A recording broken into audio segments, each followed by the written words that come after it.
good morning everyone. Welcome to TSN School, class 11th, subject physics and chapter number 11, thermal properties of matter.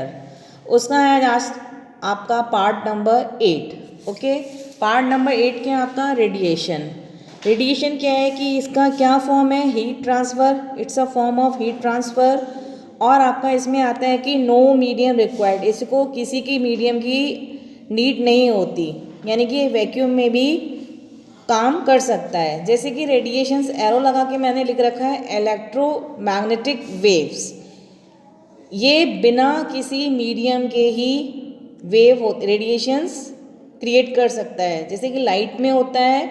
ये आपका chapter 12th class में है, electromagnetic waves किस तरीके से काम करता है. अब आपकी आती है हीट वेव्स भी क्या होती हैं. तो हीट वेव्स भी आपके इसमें बिना मीडियम के किस तरीके से एक जगह से दूसरी जगह में आपकी ये पहुंच सकती हैं. देखिए हमने एक फिगर बनाया हुआ है, सन बना हुआ है आपका.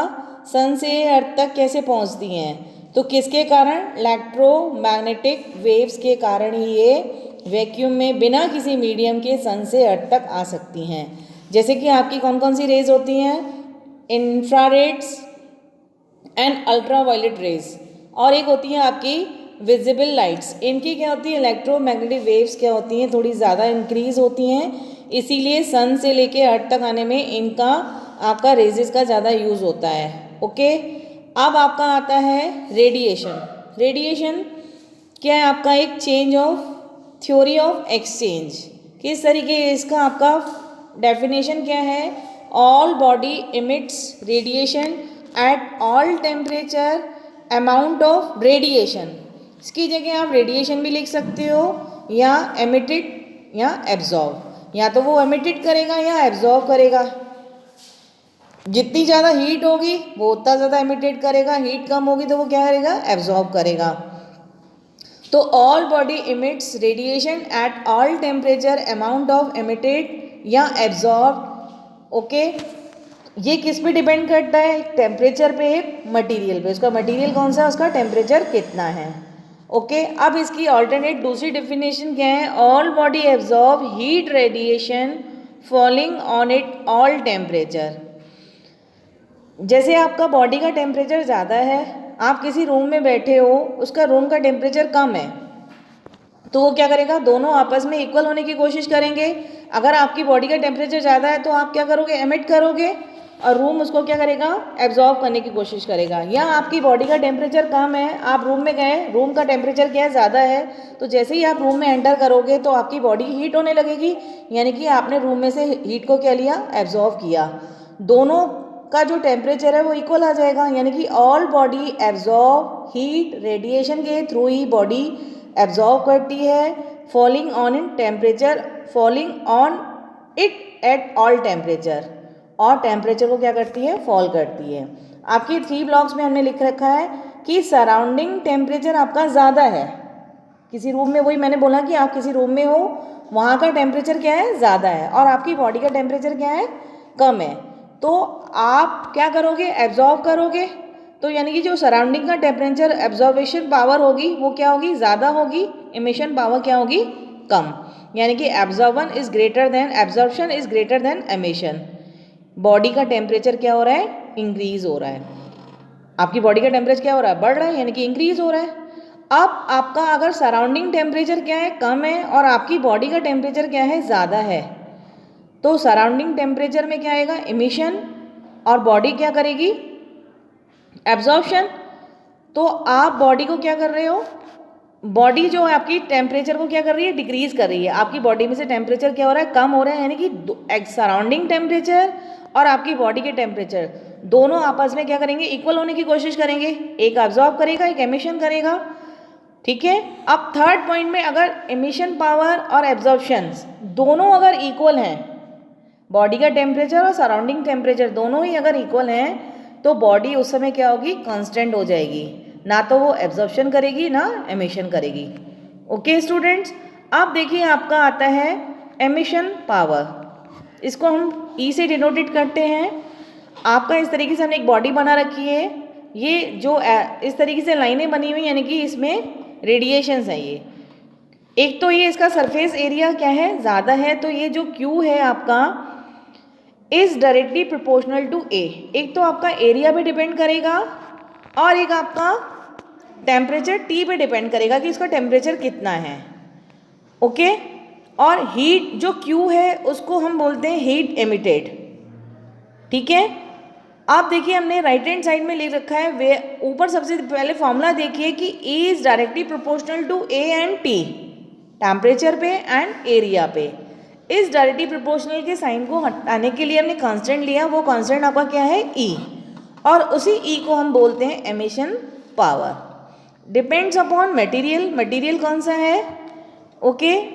अब इस वेवलेंथ और E is direct proportional T की पावर को 4 को न देख के आप नीचे सबसे पहले देखिए E लैम्डा, जिसको हम बोलते हैं spectral emissive power, spectral emissive power कि इसकी वेवलेंथ कितनी है। अगर इस स्पेक्ट्रल एमिसिव पावर अगर आपकी 1000 रेडिएशन है, कितनी है 1000 रेडिएशन, जिसमें से 800 रेडिएशन आपने एब्जॉर्ब करी, उसको हमने क्या मान लिया lambda is equals to x, और 200 रेडिएशन आपने क्या करी एमिट करी, उसको हमने मान लिया lambda is equals to Y.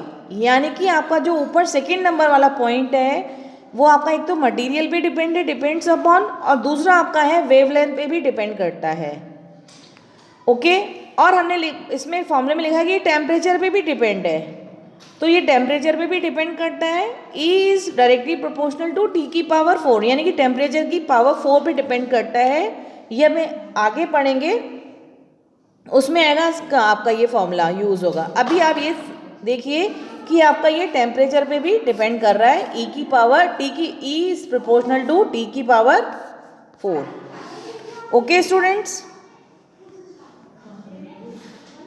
अब आपका जिसको Q हमने क्या लिखा था हीट एमिटेड, अब इसकी यूनिट क्या होगी Q upon AT। E equals to क्या होगा Q अपॉन AT, यानी कि joule per centimetre into metre square, और जूल पर सेकेंड को हम क्या लिख सकते हैं watt per metre square.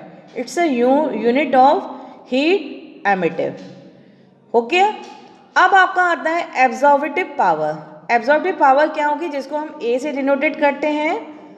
Okay, अब ये एरोज बने हुए हैं, 100 रेडिएशन इंसिडेंस हो रहे हैं। 100 रेडिएशंस क्या हो रहे हैं आपके इसमें आ रहे हैं। एक बॉडी बनी हुई है, इसमें बॉक्स बना हुआ है, जो हमने अभी बॉक्स बनाया नहीं है उसमें हमने लिखा है 60 रेडिएशन क्या हो रहे हैं एब्जॉर्ब हो रहे हैं। अब इस एरोज के राइट हैंड साइड में देखिए हमने एक फॉर्मूला लिख रखा है absorptive power A is equals to heat absorb by body upon heat incident on body. Okay, यहाँ से heat absorb by body it equals to A times of heat incident. Okay, अब देखिए इसमें जो फॉर्मूला आता है, जितनी हीट हमने एब्जॉर्ब करी, जैसे कि हमने 100 करी, और नीचे इंसिडेंट तो आपकी कम होगी, 60 भी हो सकती है, 80 भी हो सकती है, 90 भी और 100 भी, लेकिन 100 से ज़्यादा नहीं होगी। 100 बाई 100 करोगे तो आपका आंसर कितना आएगा 1। तो यानी कि जो A की वैल्यू आएगी इज लेस देन 1, 1 से ज़्यादा और 1 से कम और 0 से ज़्यादा। A is greater than 0 and equal to and less than and equals to 1। Okay, A की वैल्यू 1 से ज़्यादा नहीं आएगी और 0 से ज़्यादा होगी। अगर आपका 100 एब्जॉर्प्टिव पावर कितनी है 100 है, लेकिन इंसिडेंट कितनी है आपकी 60 है, तो कितना हो जाएगा आपका 0.6। ओके, अब आइडियल परफेक्ट रिफ्लेक्टर क्या होता है, यानी कि वो आपका कितना आएगा A इक्वल्स टू 0, और हीट ज़्यादा से ज़्यादा उसने कितनी एब्जॉर्ब करेगा 1 के इक्वल, 1 से ज़्यादा वो एब्जॉर्ब कर ही नहीं पाएगा। तो आइडियल एब्जॉर्बर क्या होगा आपका A इज इक्वल्स टू 1। अब जैसे आपका एमिटिव पावर में E लैम्डा क्या था स्पेक्ट्रल एमिसिव पावर, इसी में एब्जॉर्प्टिव पावर में क्या है A lambda spectral absorptive power, जिसको हम A लैम्डा से लिखते हैं। ये आपका किस पे डिपेंड करता है, डिपेंड्स अपॉन कि मटेरियल कैसा है, एक तो मटेरियल पे और आपका एक वेवलेंथ यानी कि लैम्डा पे भी डिपेंड करेगा। इसका फॉर्मूला क्या निकल के आएगा आपका, A इक्वल्स टू जो हमने लिख रखा है heat absorb by body upon heat incident on body. तो heat absorb by body equals to A times of heat incident of, जहां हमने एब्जॉर्प्टिव पावर की हेडिंग डाल रखी है उसके सामने एरो बना के देखिए हमने लिख रखा है percentage of heat absorbed out of total heat incident, out of total heat incident. वही जो हमने एग्जाम्पल बताया था, अगर आपका ऊपर 100 है हीट एब्जॉर्ब बॉडी का और इंसिडेंट बॉडी आपकी 60 है तो आपका जो आंसर निकलेगा परसेंटेज ऑफ हीट यानी कि 6.6%। क्या है आपका आंसर 0.6% यानी कि A इज इक्वल्स टू 0.6%।